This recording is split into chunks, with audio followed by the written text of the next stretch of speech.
英雄コビ、俺はな、この島を一つの国家にしてえのさ。世界政府に所属する国にな。俺が国王、黒ひげ王国。まかり通るわけないでしょう。犯罪者たちの国なんて、政府や軍がそんなテロ行為に屈したら終わりです。騒動ですから。え？騒動？なんでするや。マリンコードを返上してんだ。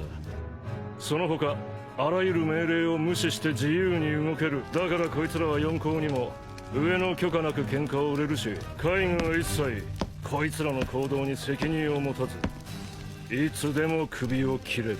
嫌いじゃねえ。なるほどな。だがお前が英雄と呼ばれてる以上、その時が来るまでぶち込んどけ。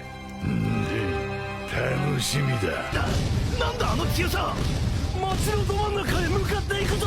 目的は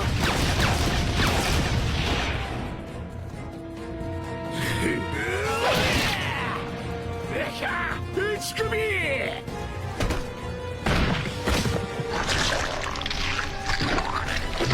痛えな。なんだこいつ。まるで粘土。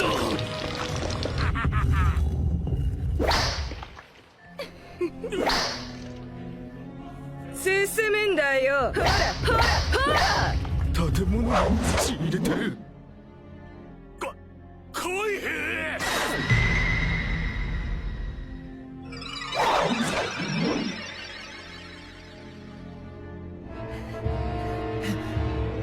しまった。囲まれた。一斉放射だ。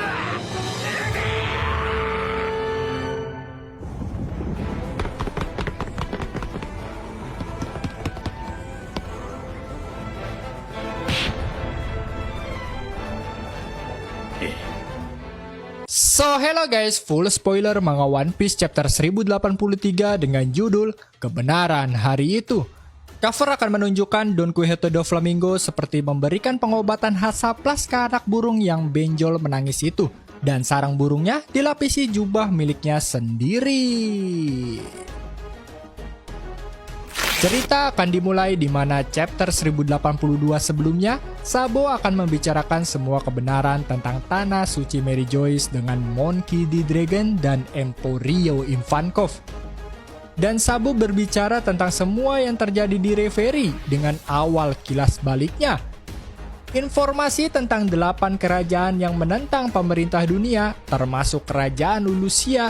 8 kerajaan ini menolak membayar pajak kepada pemerintah dunia, sehingga pemerintah memutuskan untuk mengirim para kesatria suci kepada mereka untuk menangani para kerajaan tersebut. Disebutkan bahwa jumlah kesatria suci berjumlah 9 orang. Bayangan dari 9 kesatria suci dimunculkan, tetapi tidak dapat menilai apakah ini bayangan asli atau sketsa saja. Karakter yang kita lihat ini benar-benar baru dimunculkan. Salah satu yang terlihat bertanduk dan salah satunya memakai topi koboi. Pasti dari salah satu yang kalian lihat juga memang sangat terlihat seperti Shanks dalam segala hal. Sejauh ini, Shanks telah mempertahankan posisi netralnya. Hubungan antara Shanks dan pemerintah dunia sangatlah ambigu. Kondisi saling menghormati antara dia dengan Gorosei dan mantan laksamana armada marinir Sengoku jelas sangat tidak lumrah untuk seorang bajak laut. Shanks bertemu Gorosei di Mary Joyce untuk memberitahu mereka tentang seorang bajak laut tertentu yang identitasnya belum dijelaskan. Yang pastinya akan ada banyak teori mengungkapkan kalau ada 2 Shanks. Makanya pasti banyak yang mulai mengira-ngira kalau salah satu kesatria suci itu adalah Shanks asli atau kloningannya. Menurut Sabo, misi utama berhasil dicapai dengan memungkinkan mereka untuk menyatakan perang melawan pemerintah dunia secara langsung dengan membakar bendera pemerintah dunia. Bahkan Bartholomew Kuma telah berhasil dibebaskan. Monkey D. Dragon mengatakan bahwa perang sesungguhnya melawan pemerintah dunia kini telah dimulai. Disebabkan aksi para ksatria suci tersebutlah. tentara revolusi memulai langkah pertamanya dalam pertempuran dengan menghancurkan kapal suplai menuju Mary Joyce.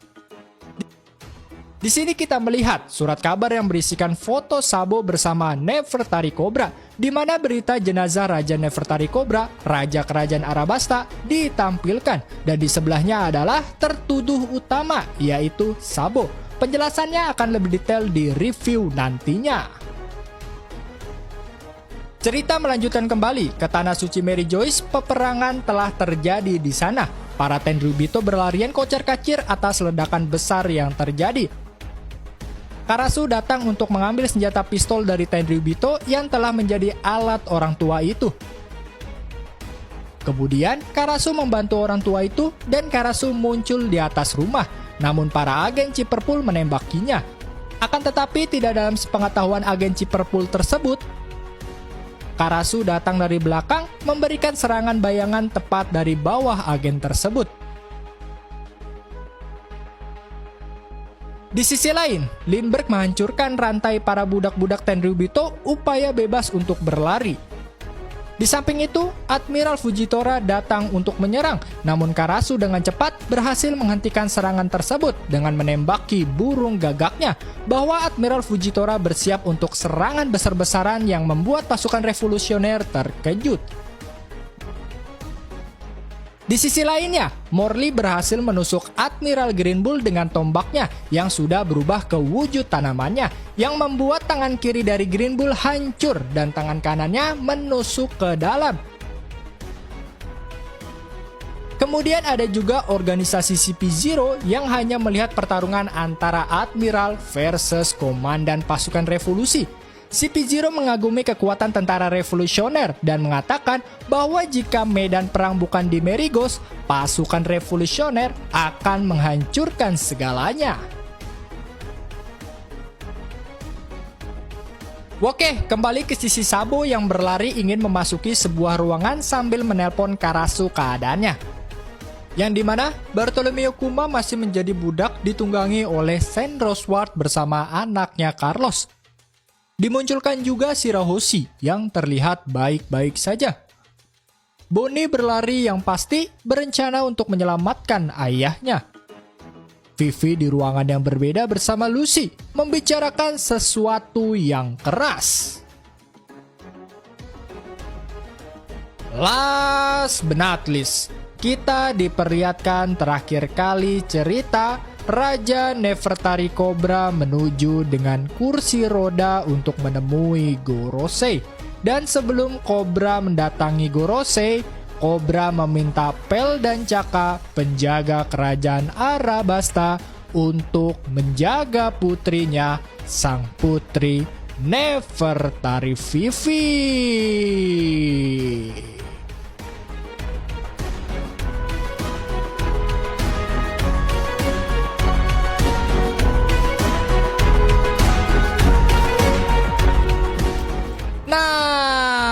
Itulah yang menjadi adegan penutup dari full spoiler manga One Piece chapter 1083 tersebut.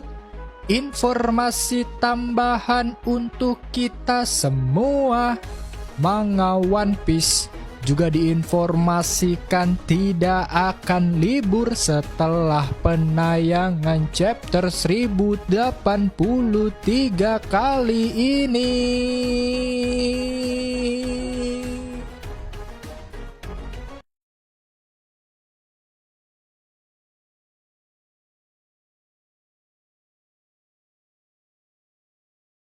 Chapter dimulai dengan surat kabar yang mengumumkan kematian T-Bone. Dia dibunuh oleh seorang warga yang menginginkan hadiah T-Bone dari Crossguild. Di kafetaria, markas Angkatan Laut, Sengoku dan Tsuru sedang mendiskusikan tentang berita itu dan tentang ancaman yang meningkat dari Crossguild. Lalu kemudian Hina datang dan berbicara dengan mereka. Sengoku berkata, "Hina, di mana Garp? Aku ingin dia mencoba rasa baru ini. Oh kaki." Hina lalu menjawabnya, "Garp pergi beberapa hari yang lalu. Dia mengatakan akan menyelamatkan Koby. Sepertinya Sword dan Kujaku juga bersamanya. Sengoku dan Tsuru langsung terkejut bukan main. Cerita berpindah ke markas Crossguild di Pulau Karaibari. Nah, nantinya di review kita dapat melihat bahwa Buggy mengirimkan uang kepada keluarga orang yang sudah membunuh T-Bone itu. Tapi kita tidak dapat melihat berapa banyak bintang hadiah yang didapatkan dari T-Bone ini. Lalu orang itu akan bergabung dengan Crossguild dan Buggy akan melindunginya dari marinir. Nanti di review kita akan melihat lagi bahwa kapal Crossguild sudah dibangun, memiliki kepala Buggy sebagai boneka dan tema badut. Akan tetapi kapal belum memiliki nama. Kemudian lagi dan lagi Crocodile dan Mihawk menghajar Buggy lagi. Kru Buggy tidak membantunya sama sekali. Crocodile dan Mihawk berkata, "Kenapa kita harus naik kapal ini?" Crocodile sebenarnya ingin menggunakan Crossguild untuk menyelesaikan kembali rencana negara Utopia miliknya. Dia berencana membangun Utopia sebagai negara militer yang tidak akan terancam oleh kekuatan apapun. Sedangkan Mihawk memberi Crocodile beberapa saran, seperti mereka perlu mengumpulkan lebih banyak kekuatan. Tapi Buggy menentang rencana Crocodile dengan berkata seperti ini, "Bukan itu yang dilakukan bajak laut sesungguhnya." Flashback tentang Buggy dan Shanks dimulai. Itu terjadi 24 tahun yang lalu di Lockton, pada hari Goldie Roger dieksekusi. Buggy bertanya kepada Shanks, apakah mereka akan pergi untuk One Piece? Tentu saja, Shanks ingin pergi. Tetapi kemudian dia berubah pikiran dan memutuskan untuk tidak pergi ke Locktail pada saat itu. Shanks berkata seperti ini, "Tapi jangan khawatir, aku akan tetap menjadi bajak laut. Ikutlah denganku, Buggy." Buggy lalu menjawab, "Aku tidak akan bekerja di bawahmu, idiot." Buggy marah karena dia diam-diam berharap Shanks akan mengikuti Roger dan menjadi raja bajak laut selanjutnya. Buggy sudah meninggalkan ambisinya karena dia tahu dia bukan tandingan Shanks. Buggy berkata lagi, "Aku tidak akan memaafkanmu karena kehilangan peta harta karunku." Setelah itu, Buggy kabur. Kembali ke masa sekarang. Buggy bertanya dengan Crocodile dan Mihawk, apakah mereka belum pernah mendengar bahwa rambut merah sedang bergerak? Buggy marah karena Shanks memilih melakukan ini sekarang. Gerakan Shanks membuatnya bersemangat. Buggy berkata lagi, "Mungkin karena keberuntungan dan kecelakaan, tapi aku menyandang gelar yang sama dengannya sekarang. Kalau begitu, aku ingin menjadi Raja Bajak Laut juga." Buggy berteriak sambil menangis sebelum Crocodile memukulnya lagi. Crocodile berkata, "Kau delusi. Kau tidak punya rencana atau persiapan. Pembajakan adalah bisnis." Mihawk berkata juga, "Akagami, Blackbird, topi jerami, kau mengharapkan kami untuk melawan mereka semua atas perintahmu?" Buggy lalu menjawab, "Kita tidak perlu mengalahkan mereka semua. Ini adalah pertarungan harta karun. Yang perlu kita lakukan hanyalah mengambil hartanya terlebih dahulu." Kemudian, Buggy mengambil mikrofon sebelum Crocodile dapat menghentikannya dan berbicara kepada semua anggota Crossguild. Buggy berkata, "Apakah kalian puas dengan kehidupanmu saat ini? Apakah kalian mengingat alasanmu pergi ke laut di tempat pertama? Harinya telah tiba.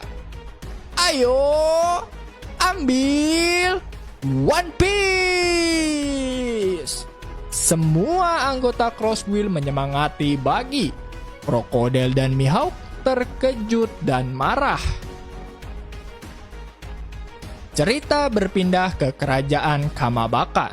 Terlihat 4 panglima angkatan darat dari pasukan revolusioner heboh karena ada seseorang yang datang. Ini dia, sosok dari para bawahan komandan. Yusino, bawahan Morley. Ahiru, bawahan Belo Betty. Gianbo, bawahan Lindbergh. Jiron, bawahan Karasu.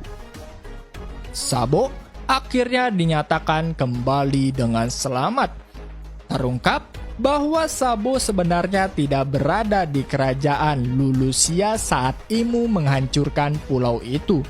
Sabo berada di kapal membawa beberapa warga Lulusia yang ingin bergabung dengan tentara revolusi. Moda juga ada di kapal. Lalu kemudian Sabo masuk ke ruang pertemuan bersama dengan Dragon dan Ivankov. Last but not least, perkataan dari Sabo yang terakhir. Aku akan memberitahumu seluruh kebenaran tentang apa yang terjadi di Merigos.